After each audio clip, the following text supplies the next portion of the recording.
A outra palavra é a palavra que tem a ver a expressão reino de Deus, que já foi tudo que vocês quiserem, menos o que Jesus ensinou. Reino de Deus já foi nos dias do imperador Constantino, o reino de Deus tinha chegado. Aquele pessoal que recebeu os benefícios, os cristãos traumatizados, depois de quase 4 séculos de perseguição e morte, não aguentavam mais serem comidos por animais ou mortos nas arenas.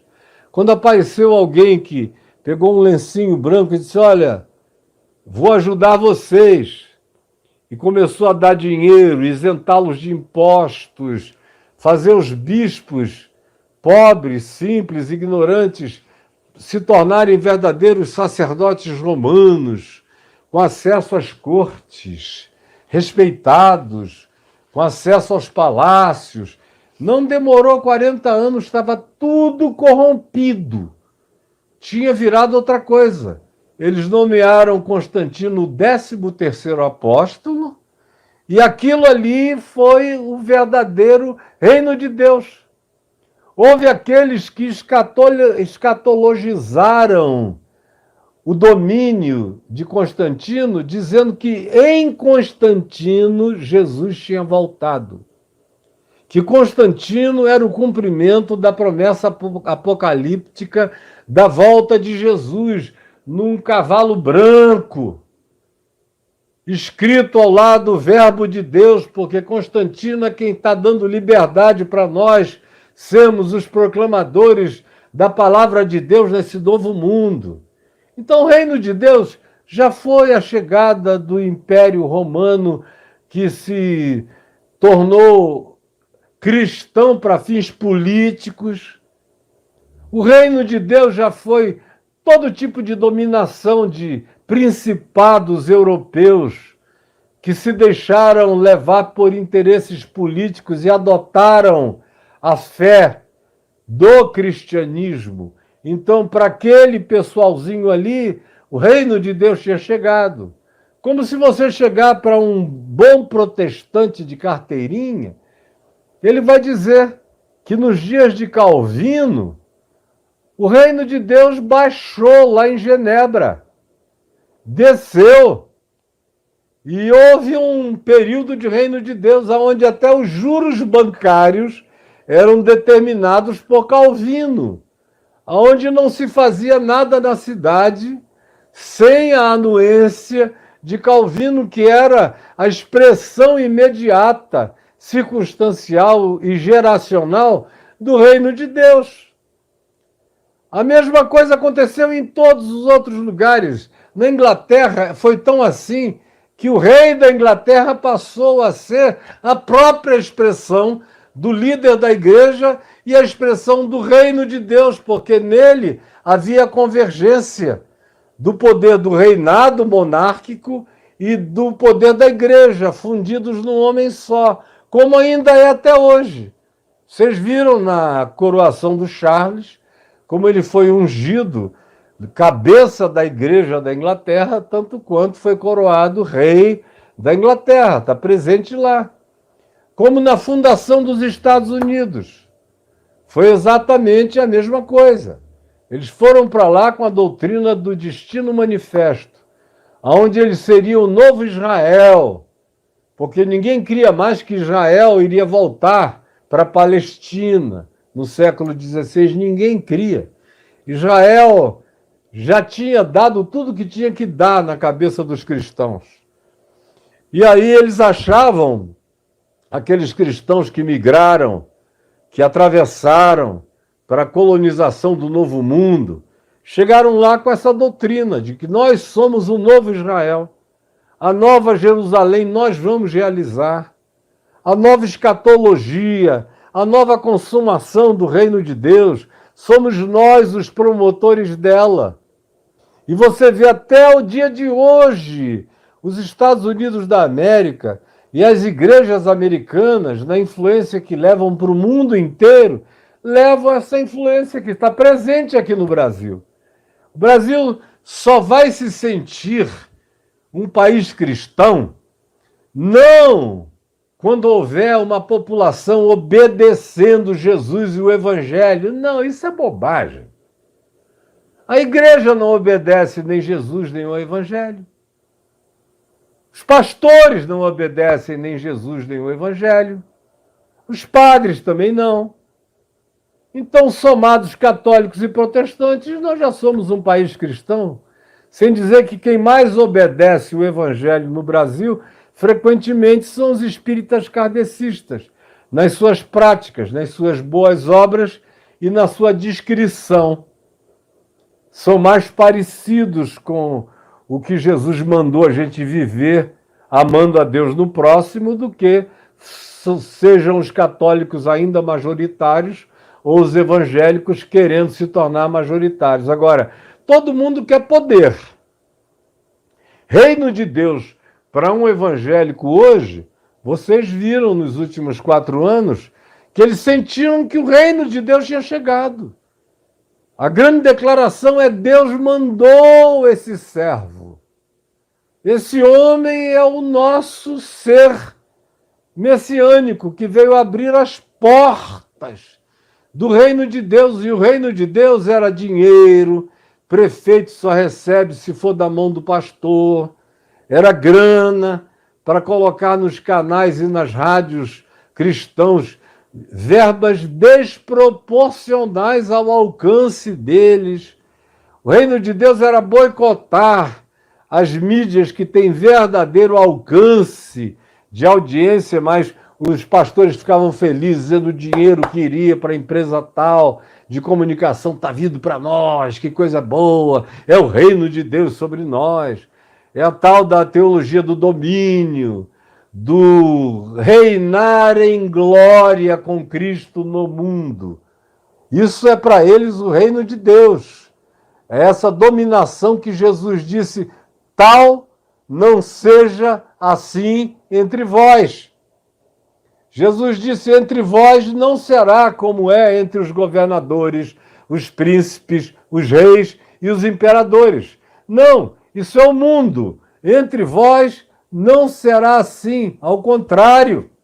O menor é o maior, o que serve é o proeminente. Aquele que dá a sua vida é quem está ranqueado invisivelmente aos olhos de Deus, de tal maneira que ninguém enxergue ninguém.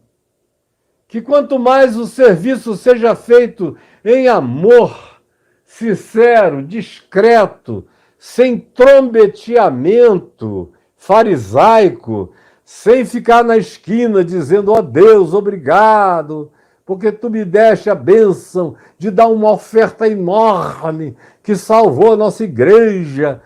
Tudo isso é obra de fariseu, de hipócrita, de mascarado, mas é isso que vocês chamam de reino de Deus. O reino de Deus está crescendo. Aí o que é? Compramos mais uma rádio. Reino de Deus está crescendo. O que é? Ganhamos mais um canal de televisão. O reino de Deus está crescendo. O que é? Fizemos um templo em Cuiabá para 80.000 pessoas. O reino de Deus está crescendo. O que é? A estatística demonstrou que tem mais evangélicos agora do que no censo anterior. O reino de Deus está crescendo. Por quê? Porque a nossa bancada de crentes aumentou. O reino de Deus tem todas as caras que você queira, menos aquela do Evangelho segundo Jesus.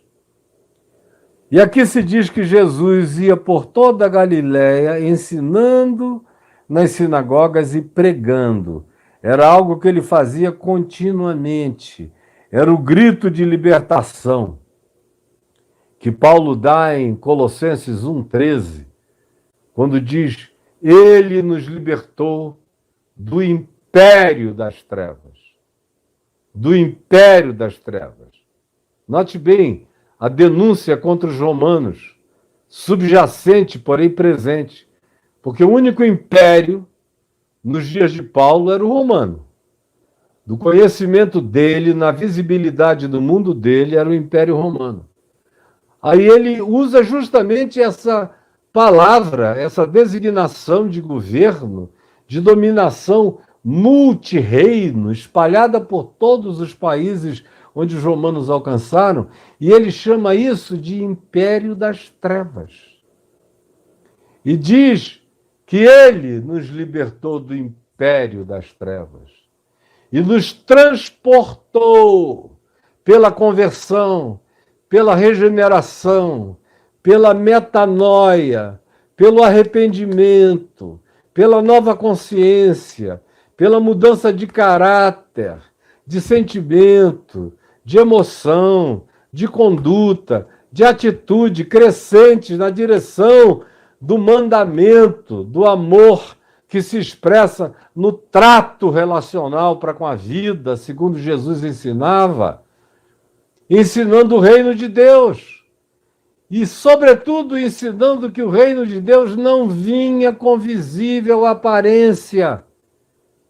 O reino de Deus jamais seria Constantino, chegando no IV século, se os cristãos traumatizados de sofrimento não tivessem aberto mão da consciência do evangelho sobre o reino de Deus e abraçado o subterfúgio que destruiu o ocidente da terra até o dia de hoje, porque criou o cristianismo, que é uma perversão do evangelho e é o pior inimigo do evangelho simples de Jesus.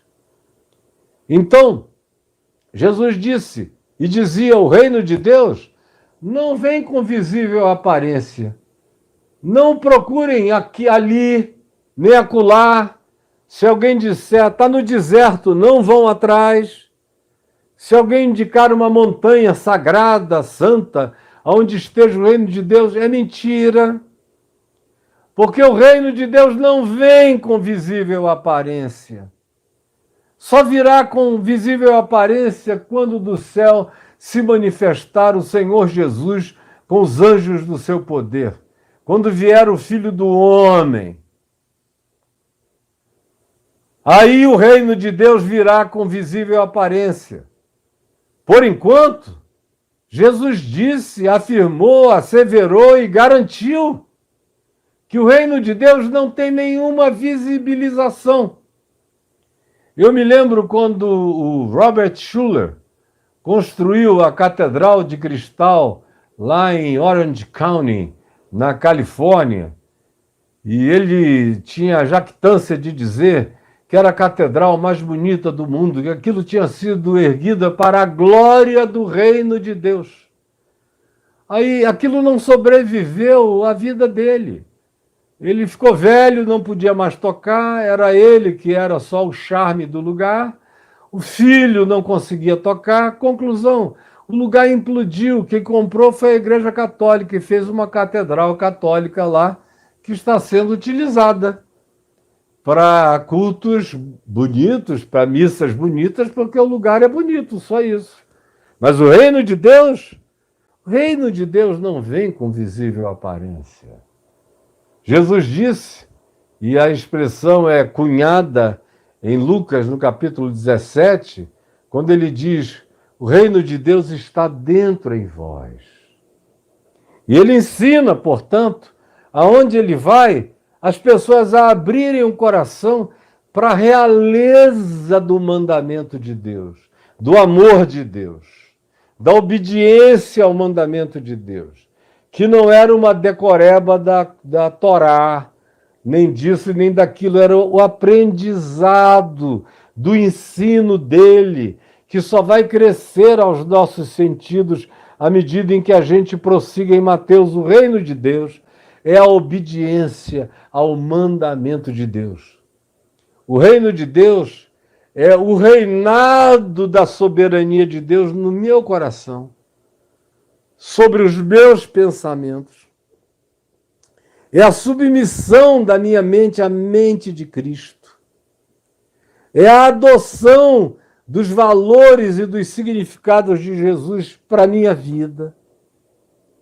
Quando eu me disponho a olhar assim, a viver assim, a interpretar assim, a ser assim, o reino de Deus me habita. E eu sou um cidadão do reino. Ou, como Paulo gostava de dizer, nós nos tornamos, quando somos esses seres habitados pelo reino de Deus, somos embaixadores de Deus nesse mundo tenebroso. Como Pedro disse, no qual nós resplandecemos como luzeiros no mundo. Isso é o reino de Deus que Jesus anunciava, essa submissão ao mandamento de Deus, onde há vida. No mandamento de Deus há cura. No mandamento de Deus que é amor, existe saúde mental. Existem todas as formas de atendimento para a necessidade humana, de melhoramento para a vida humana.